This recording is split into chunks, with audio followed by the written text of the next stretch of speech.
Since we've covered all the other mercenaries, it's time to talk about the Act 3 mercenary. As you can see in the background, these actually can be capable of killing enemies in hell difficulty, though it's not exactly a simple endeavor to achieve. You may also notice in the background of this, we're only using lightning. This is because lightning was the only one that I can actually, afford to do.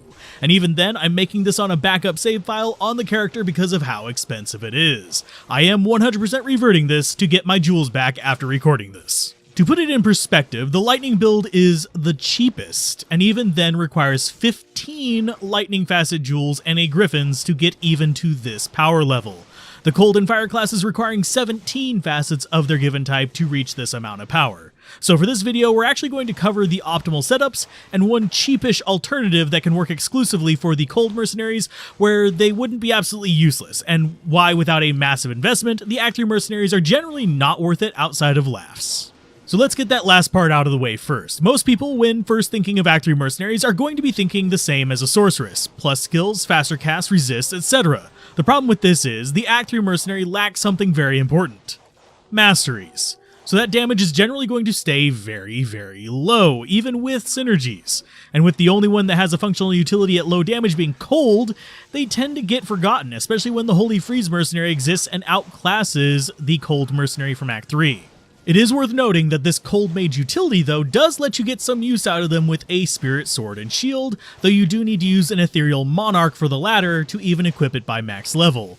The key for utility Cold Mage is going to basically be faster cast and plus skills, while ignoring everything else, generally aiming for around 86% faster cast. This will let you spam Glacial Spike and Ice Blast from your mercenary like crazy, keeping at least some enemies frozen and pinned down, if you're lucky, because he will just aim at the closest enemy, though it still won't do amazing damage compared to other mercenaries.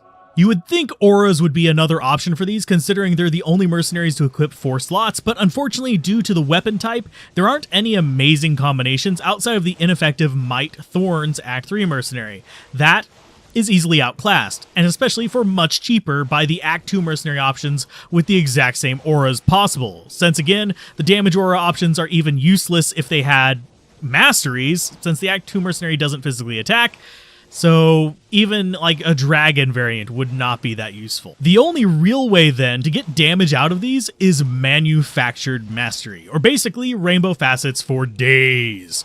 For the fire and cold version, this means 6-socket crystal sword, 4-socket armor, 3-socket helm, and a 4-socket ethereal monarch. The last one requiring level 92 to actually equip. You cannot equip non-ethereal monarchs without using a hell, which you might as well use a 3-socket shield for if you're going for that, because you can get much lighter 3-socket shields.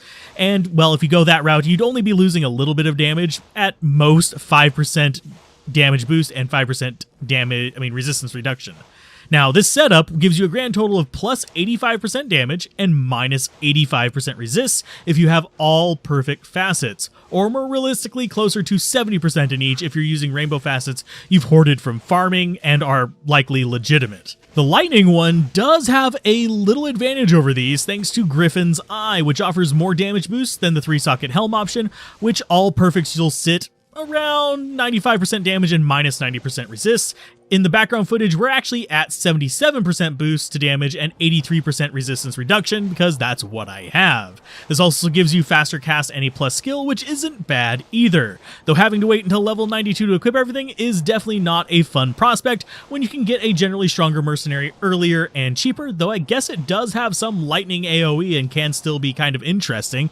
It would be about on par with if they had a lightning rogue, I guess. Though, that said, it is still kind of funny to turn this potato mercenary into something semi-useful as long as you avoid the lightning immunes.